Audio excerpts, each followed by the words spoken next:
क्योंकि तुम तो मर गए और तुम्हारा जीवन मसीह के साथ परमेश्वर में छिपा हुआ है। जब मसीह जो हमारा जीवन है प्रकट होगा, तब तुम भी उसके साथ महिमा सहित प्रकट किए जाओगे।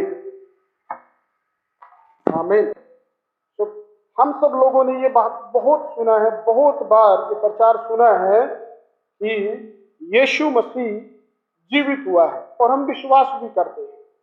उसके कामों के द्वारा, बातों के द्वारा हम प्रभु को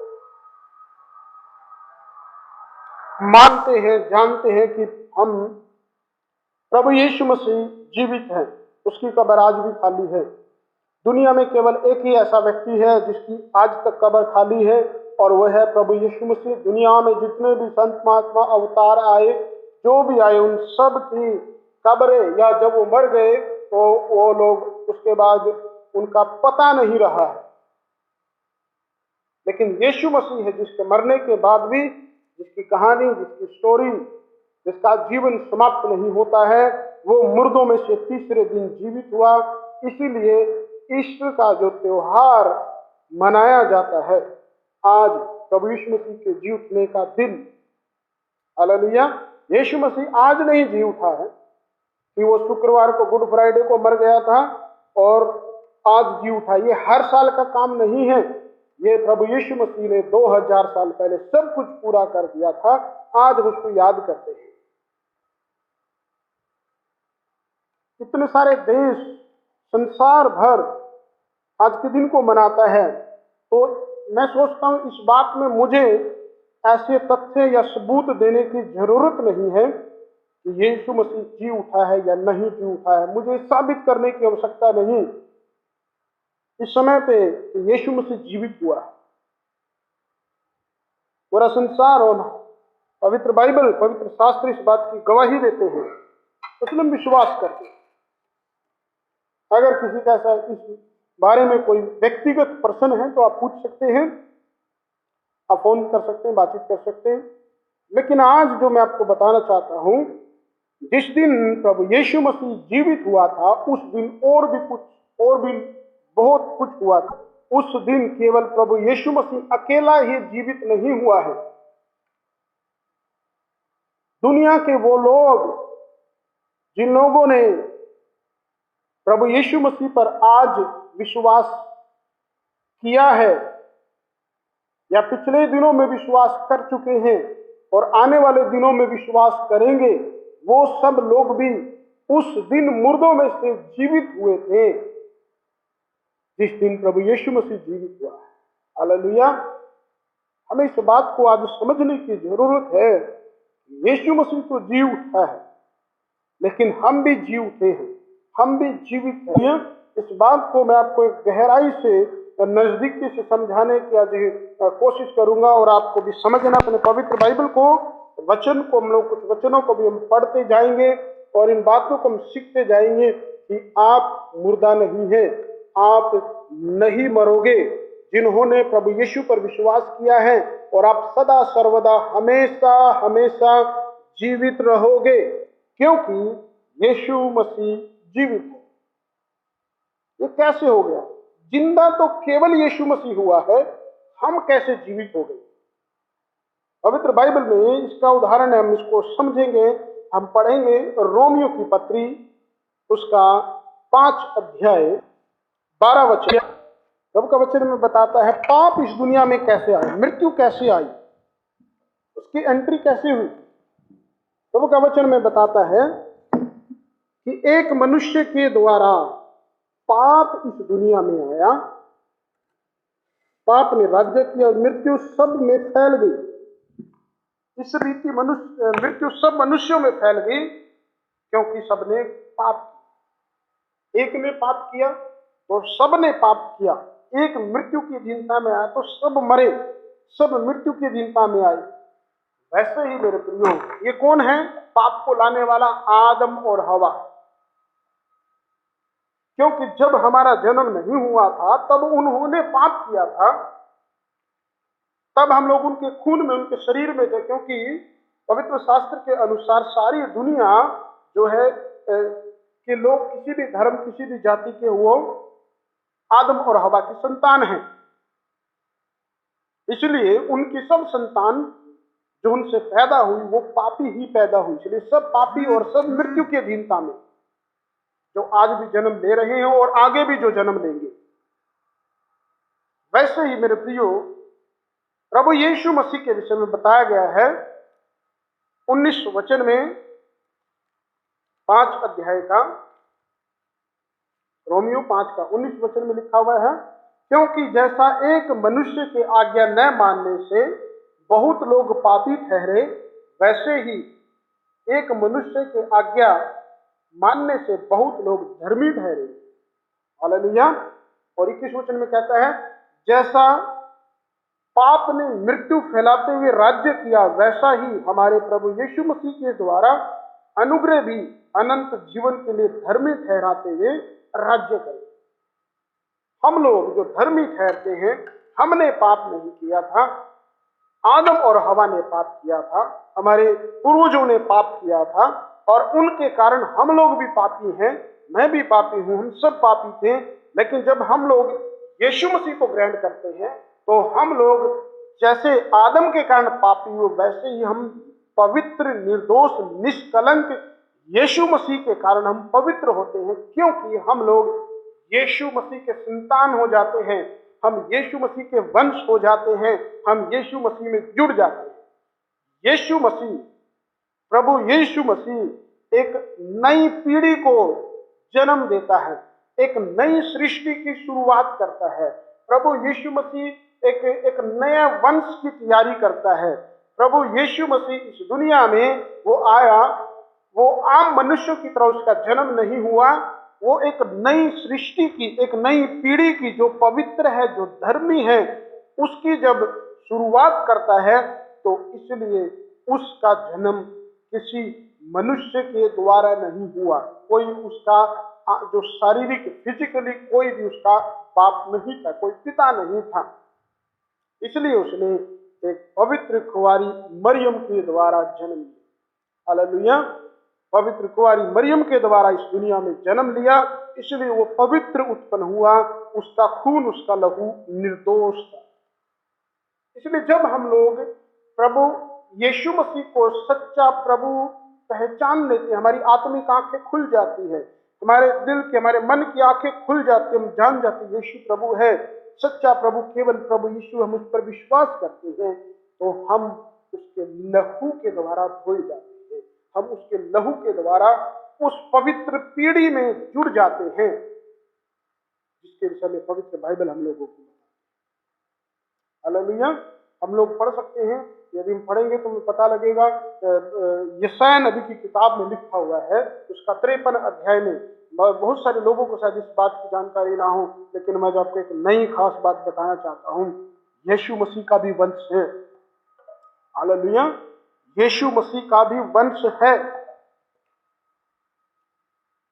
53 अध्याय यशायाह नबी की पुस्तक, उसका 10 वचन, प्रभु का वचन में बताता है कि जब वो अपना प्राण दोष बलि करेगा, यीशु मसीह ने जब अपना प्राण दोष बलि किया, जब उसने अपनी जान क्रूस पर दी, और जब वो जीवित हुआ, तो वो अकेला जीवित नहीं हुआ, वो अपनी पीढ़ी को लेकर के, अपने वंश को लेकर के जीवित हुआ। क्योंकि जब भूमि में गेहूं का दाना गिरकर मर जाता है, तो वो जब पैदा होता है तो वो अकेला ही पैदा नहीं होता है, वो बहुत सारी एक बड़ी फसल को लेकर के आता है, कोई 30 गुना, कोई 60 गुना, कोई 100 गुना। और प्रभु यीशु मसीह तो परमेश्वर है, और वो जो एक भूमि का दाना जो गेहूं में जमीन में पड़कर जो मरा है, वो प्रभु यीशु मसीह वो हजारों, लाखों, करोड़ों गुना फसल को उसने उत्पन्न किया है। हालेलुया। और उसकी फसल, वो फल हम लोग हैं। हालेलुया। इसलिए हम लोग उसके वंश हैं। सबका वचन में बताता है हम यीशु मसीह के वंश हैं, यीशु मसीह की पीढ़ी हो चुके, हम नए लोग हो चुके। इसलिए आदम और हवा की पीढ़ी से हमारा संबंध टूट चुका है आत्मिक रीति से, और हम लोग प्रभु यीशु मसीह के वंश में जुड़ चुके। इसलिए हम लोगों को यीशु मसीह की धार्मिकता दी गई है, हम लोगों को यीशु मसीह का नाम दिया गया है, हम लोगों को यीशु मसीह का जीवन दिया गया है। हम लोग जब यीशु मसीह जीवित हुआ तो हम भी जीवित हुए, क्योंकि गेहूं का दाना जब मर जाता है तो वो मर करके जीवन देता है बहुतों को। इसलिए उस गेहूं का दाने का जीवन जो मर चुका है उस फसल के अंदर, उन फलों के अंदर होता है जो बाहर दुनिया में दिखाई देती है, इसलिए उसका जीवन हमारे अंदर है। इसलिए पवित्र बाइबल कहती है, कुलुस्सियों की पत्री हमने 3:1 में पढ़ा है, मसीह के साथ तुम सब जिलाए। इसलिए आपका और मेरा जो प्रभु यीशु में विश्वास करते पुनरुत्थान हो चुका है, इसलिए हमारी पहुंच स्वर्ग तक है, हमारी पहुंच स्वर्ग तक है। इफिसियों की पत्री में उसका 1 अध्याय में लिखा हुआ है, 2 अध्याय का हम लोग पढ़ेंगे तो इफिसियों की पत्री 2 अध्याय का 5 और 6 वचन में लिखा हुआ है, जब हम अपराधों के कारण मरे हुए थे तो हमें मसीह के साथ जिलाया। हालेलुया। जब हम अपराधों के कारण मरे हुए थे तो मसीह के साथ हमें जिलाया। 6 वचन कहता है, और मसीह यीशु में उसके साथ उठाया। यीशु मसीह में हमें उठाया गया और स्वर्गीय स्थानों में बैठाया। हालेलुया। मेरी बाइबल में पेज नंबर 265 पे है, कुछ लोग ऐसे जिनको शायद जल्दी नहीं मिल पाता है, पेज नंबर नए नियम में 265 पे 2 पे 5 और 6 वचन में हमें मसीह के साथ जिलाया, मसीह के साथ उठाया और स्वर्गीय स्थानों में बैठाया। यीशु मसीह आज कहां पर है?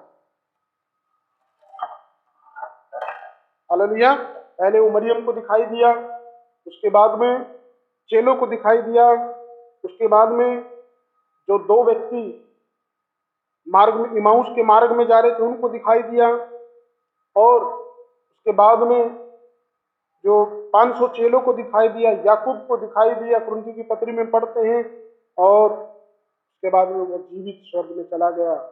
और स्वर्ग में जाने के बाद प्रभु यीशु मसीह पौलुस को भी दिखाई दिया, जिसको शाऊल कहते हैं, और उसके बाद में आज तक भी बहुत सारे लोगों को प्रभु यीशु मसीह दिखाई देता है, बातें करते हैं, उनको आने वाली बातें, सेवकाई की बातें उनको बताता है।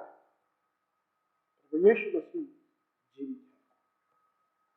हालेलुया। प्रभु यीशु मसीह जीवित है।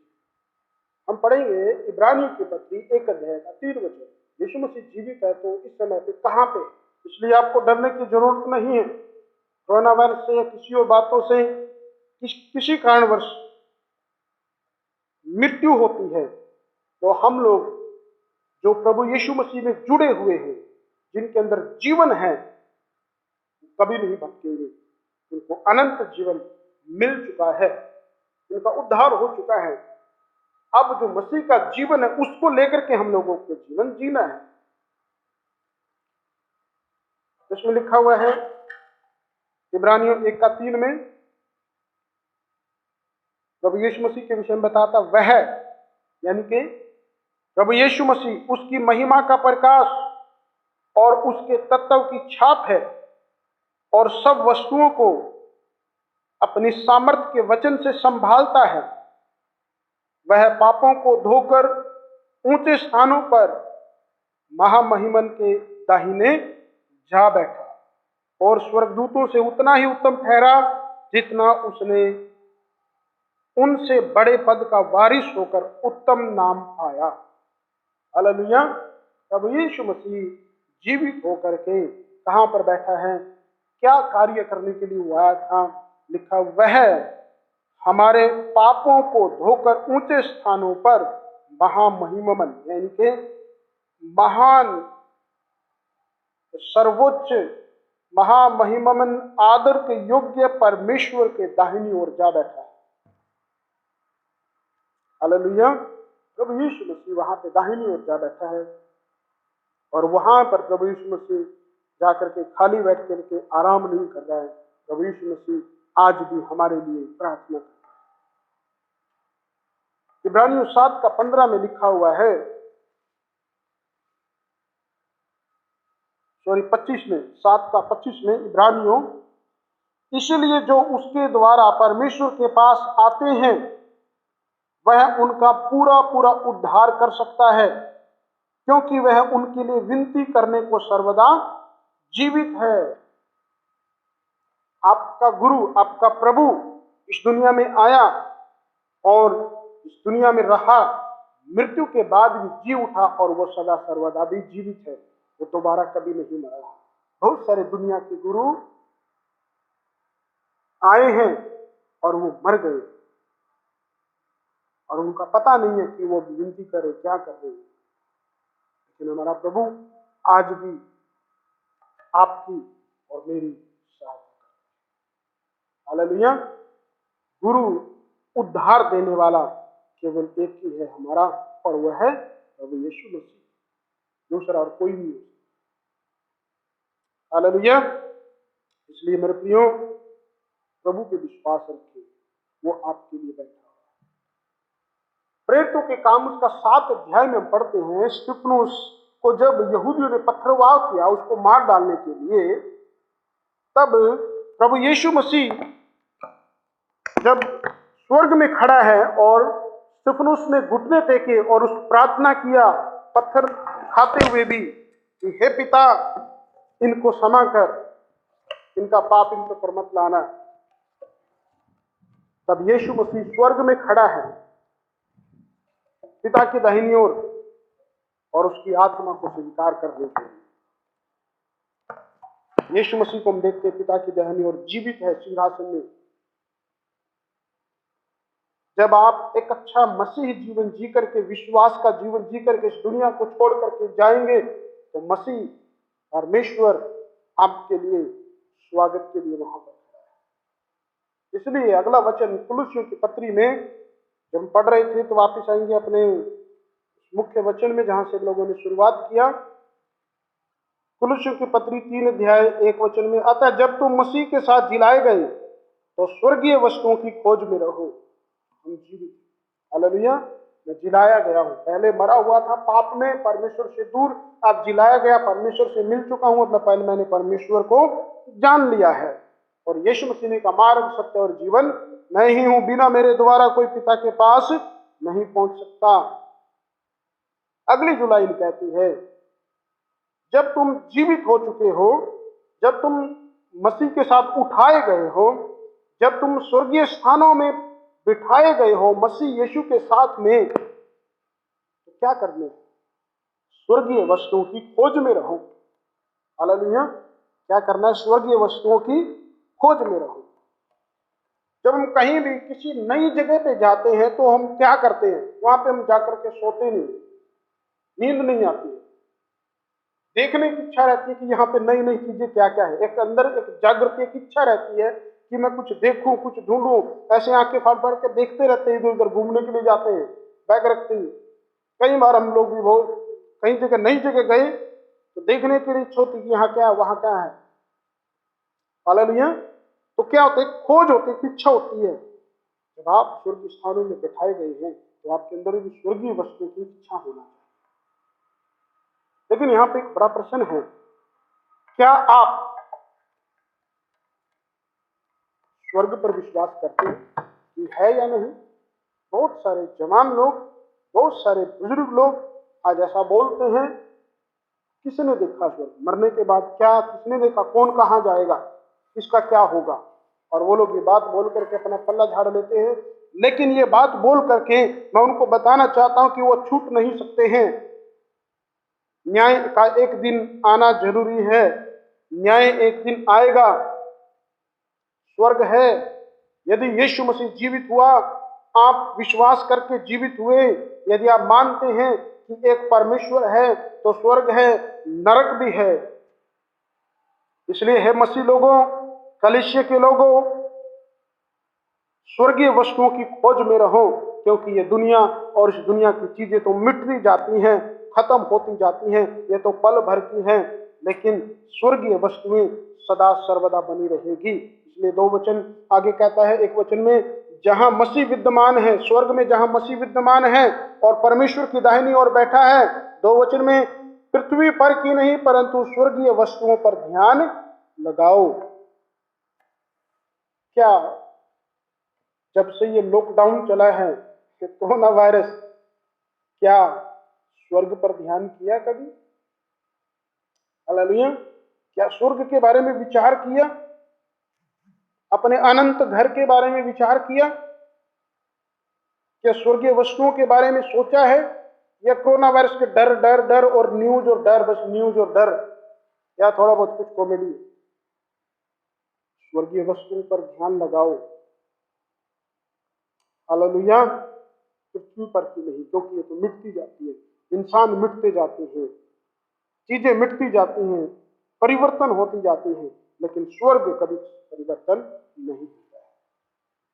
स्वर्ग है मेरे। यदि पवित्र बाइबल से पढ़ने के लिए समय नहीं है, क्योंकि काफी लंबा चला गया है ऑलरेडी, तो मैं आप लोगों को जो है वो भी काफी सारी बातें हैं, इसलिए मैं वचन से नहीं पढ़ूंगा नहीं, लेकिन आपको मैं बताना चाहता हूं। आप लोग लिख लीजिए और बैठ के पढ़िए। निर्गमन की किताब में जब हम पढ़ते हैं 24 अध्याय का 12 वचन से लेकर 25 अध्याय का 9 वचन तक, 1 से लेकर 9 वचन तक, तो हम 9 वचन में एक बात पाते हैं निर्गमन की किताब में, कि प्रभु उसको ऊपर बुलाता है, मूसा को पहाड़ पर बुलाता है और पर्वत पर उसको प्रभु 40 दिन तक रखता है। 40 दिन तक प्रभु उसको स्वर्ग दिखाता है, स्वर्ग की चीजें दिखाता है, स्वर्गीय वस्तुएं दिखाता है। और जब 40 दिन पूरे हो जाते हैं, तब प्रभु परमेश्वर उसको नीचे भेजता है पृथ्वी पर। वो कहता है कि तू नीचे जा पहाड़ से, और जो कुछ मैंने तुझे नमूना दिखाया है उसी नमूने के अनुसार सब चीजें बनाना। मूसा का जो टैबरनेकल, तंबू जो था, वो तंबू मूसा का स्वर्गीय वस्तुओं का प्रतिरूप है। हालेलुया। स्वर्गीय वस्तुओं का नमूना है।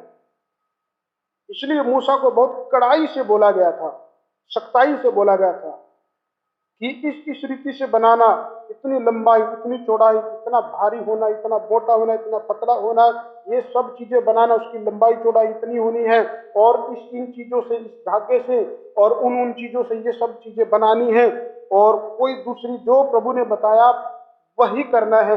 अपनी बुद्धि का इस्तेमाल मूसा को नहीं करना था, अपनी बुद्धि का इस्तेमाल तंबू बनाते हुए नहीं करना था, क्योंकि परमेश्वर ने कहा था कि मैं अपना आत्मा उन कारीगरों में दूंगा जो उस तंबू को बनाएंगे।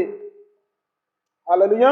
इसलिए इसमें ऐसा कहा जाता है, एक एक इंच का भी फर्क नहीं था, एक एक इंच को भी मूसा ने ध्यान से देखा था। जब आप पढ़ेंगे तंबू कैसे बनाया गया तो आप पाएंगे एक एक इंच को मूसा ने बड़े ध्यान से देखा। तब लिखा हुआ है, जैसा जैसा प्रभु ने कहा था वैसा वैसा मूसा ने सब कुछ तैयार किया और उसको प्रभु को समर्पण किया। तंबू मूसा का मिलाप का तंबू स्वर्ग का प्रतिरूप। 3 स्थान थे उसमें, आंगन, पवित्र स्थान और महापवित्र स्थान। वैसे ही सुलेमान ने जो मंदिर बनाया वो भी स्वर्गीय वस्तुओं का प्रतिरूप है, क्योंकि इतिहास की किताब में जब पढ़ते हैं तो दाऊद ने परमेश्वर से दर्शन पाकर वो सब बातें समझ बूझ करके, परमेश्वर की आत्मा से वो सब बातें लिख करके सुलेमान को सौंप दिया कि मेरे जाने के बाद तो इस मंदिर को बनाना, और वैसा ही सुलेमान ने। हालेलुया। तो तंबू जो मूसा ने बनाया और जो मंदिर सुलेमान ने बनाया था इजराइल में परमेश्वर का, वो उन्होंने अपनी बुद्धि से नहीं बनाया है, परमेश्वर ने उन दोनों का नमूना उनको दिया था।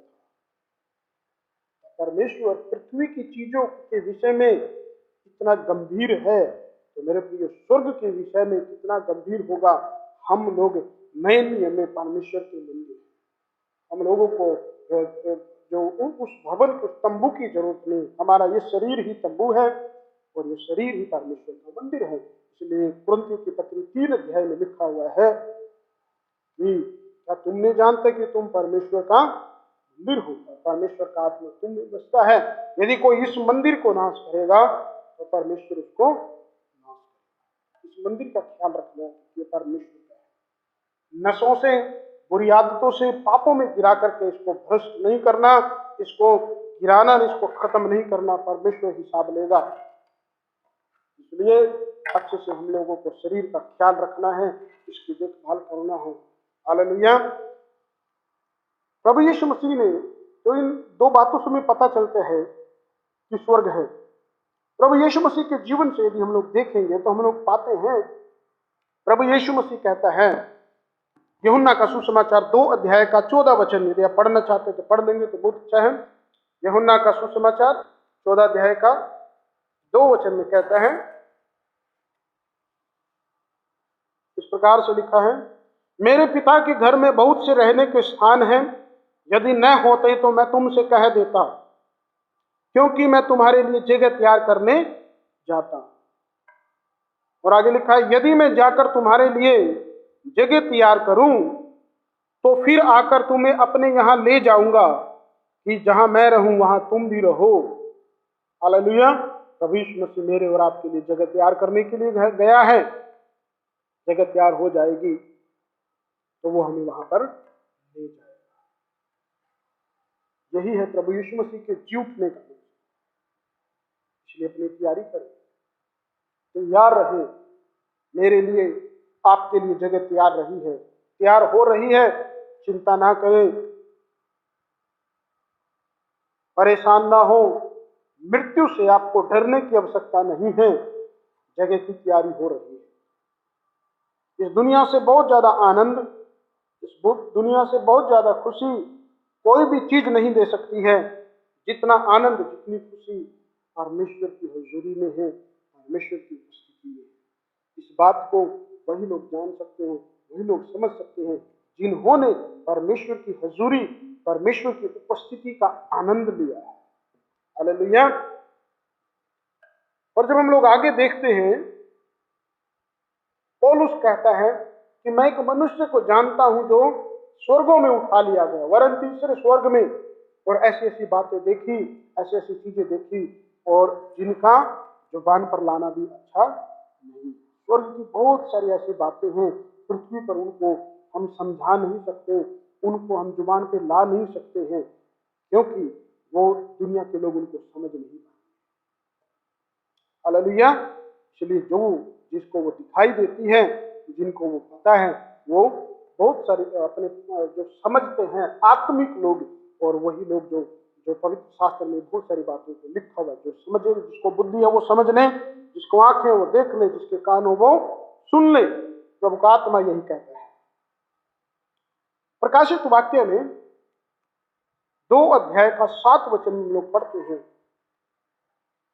उसमें आ जाएंगे हम लोग। प्रकाशित वाक्य में से कुछ वचनों को पढ़ेंगे और हम लोग अपने वचन के अंतिम क्षण में हैं।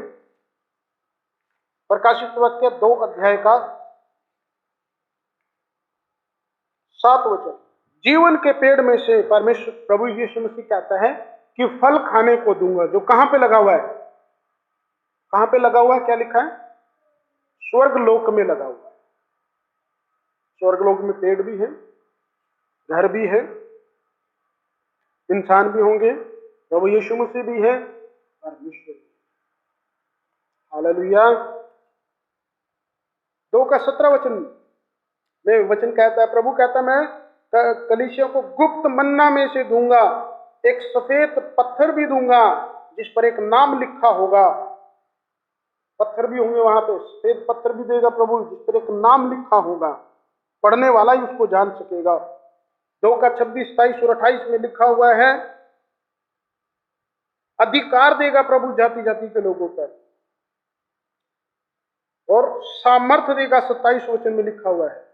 28 वचन में लिखा हुआ है, मैं उसे भोर का तारा दूंगा। भोर का तारा। हालेलुया। एक बहुत बड़ा सा तारा सुबह सुबह भी देखने मिलता है। सूरज को भी भोर का तारा बोला गया है। आपको पता है, शैतान को भी भोर का तारा बोला गया है, यीशु मसीह को भी भोर का तारा बोला गया है, और पता है आपको भी भोर का तारा बोला गया है, और आपको भोर का तारा भी दिया जाएगा, शुद्ध का तारा। एक मिस्ट्री है इस बात को समझने के लिए। अगर प्रभु अगुवाई करे तो फिर कभी इस बात पर मैं जो इसको हम लोग वचन को देखेंगे। इसका मतलब ये है कि हम लोग तारों के समान चमकेंगे, डैनियल ने कहा था। डैनियल नबी की पुस्तक में लिखा हुआ है 12 अध्याय का 3-4 वचन में, हमारी चमक स्वर्ग में तारों के समान होगी। 3 अध्याय का 5 वचन में लिखा हुआ है, स्वर्ग में जो जय पाए उसी श्वेत वस्त्र पहनाया जाएगा और जीवन की पुस्तक में से उसका नाम नहीं काटा जाएगा। स्वर्ग में सफेद वस्त्र भी दिए जाएंगे। हालेलुया। बहुत सारी जगह पे आप लोगों ने देखा होगा, कई बार स्वर्गदूतों को बिना कपड़ों के दिखाया जाता है, कहीं छोटे बच्चे के रूप में या कहीं इस प्रकार से। वो सब सही नहीं है, लेकिन बाइबल कहती है कि वहां पर वस्त्र, सफेद वस्त्र, महिमा में वस्त्र जो हमारे शरीरों को ढांपेंगे। जैसे इस पृथ्वी पर इन कपड़ों की जरूरत होती है, वैसे हम लोगों को वहां। हालेलुया। और प्रभु अपने लोगों का नाम अपने वहां पर हम लोगों को स्वीकार करेगा। 21 वचन में कहता है कि बहुत महान सामर्थ्य की बात है। 3 अध्याय 21 वचन में, जो जय पाए मैं उसे अपने साथ अपने सिंहासन पर बैठाऊंगा, जैसा मैं भी जय पाकर अपने पिता के साथ उसके सिंहासन पर बैठ गया। जिसके कान हुए सुनने की आत्मा कलीसिया से क्या है। जो जय पाएगा, बार बार यहाँ पर जय पाने की बात है। किस पर जय पाना? पाप पर जय पाना, शैतान पर जय पाना, अपने उन बातों पर जय पाना जो हमें संसार में खींचती है, जो हमें पापों में खींचती हैं, जो हम लोगों को दुनिया में घसीटती हैं, जो हम लोगों को प्रभु के रास्ते से पीछे हटाती है। उन बातों के ऊपर हमें विजय होना है। इसलिए पौलुस कहता है, मैंने विश्वास की अच्छी कुश्ती लड़ी है। हालेलुया। और मेरे लिए वो धर्म का मुकुट रखा हुआ है।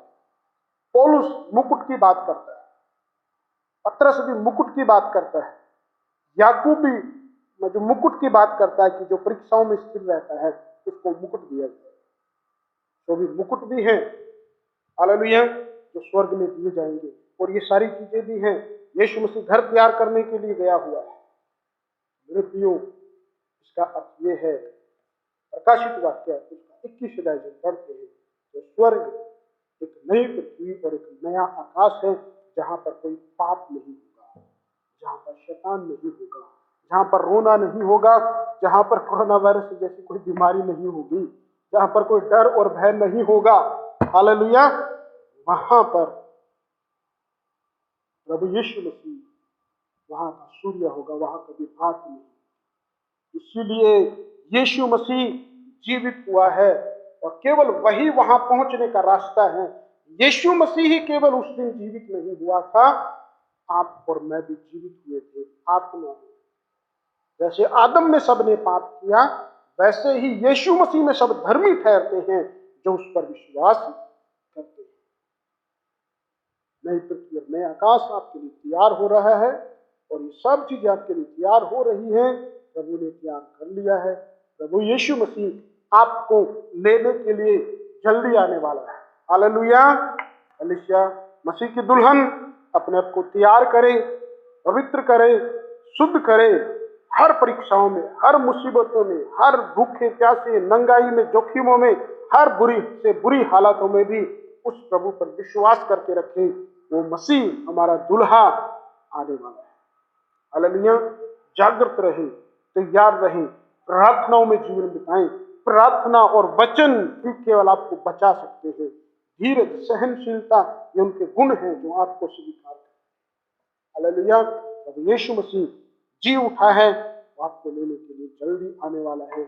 उसने आपके लिए बहुत सारी चीजों को तैयार किया। ये तो थोड़ी सी है जो हमने पढ़ी है वचन में, आने वाली और भी बहुत सारी चीजें हैं। हम दुनिया में कितने अच्छे अच्छे घर बनाकर बैठे हैं, अपने घरों में रहते हैं, अच्छी से अच्छी चीजें लाने की कोशिश करते हैं, चाहे गाड़ी हो, चाहे मकान हो, चाहे अपने बच्चों के लिए, अपने लिए, अपना फ्यूचर, अपना जीवन अच्छा बनाना चाहते हैं, अच्छी जॉब, अच्छी नौकरी, बाहर जाना, ये सब बातें। स्वर्ग में सोचिए, जब प्रभु आपके लिए कुछ करेगा कितना अद्भुत होगा, उसकी प्योरिटी कितनी होगी, उसकी शुद्धता कितनी होगी, वो कितना खरी चीजें आपको देगा। उसमें कभी जंग नहीं लगेगा, वो कभी खराब नहीं होगी, उसको कोई कीड़ा नहीं लगेगा, उसको कोई बीमारी नहीं लगेगी। हालेलुया। हमें जीवन के आखिरी सांस तक प्रभु में खड़े रहना है और विश्वास की कुश्ती लड़ते चले जाना। पुराने नियम के जो लोग थे, अब्राहम, इसहाक, याकूब, मूसा और अन्य नबी नूह, ये सब स्वर्गीय वस्तुओं की खोज में थे, इसलिए इन्होंने अपने अपने बलिदान दिया, विश्वास की पुष्टि मिला। हम प्रार्थना करेंगे मेरे प्रियो, प्रभु यीशु मसीह आज जिंदा नहीं हुआ है, प्रभु यीशु मसीह 2000 साल पहले जीवित हो चुका है। आनंद मनाए, हम लोग भी यीशु के साथ जीवित हो गए, स्वर्गीय स्थानों तक पहुंचाए गए।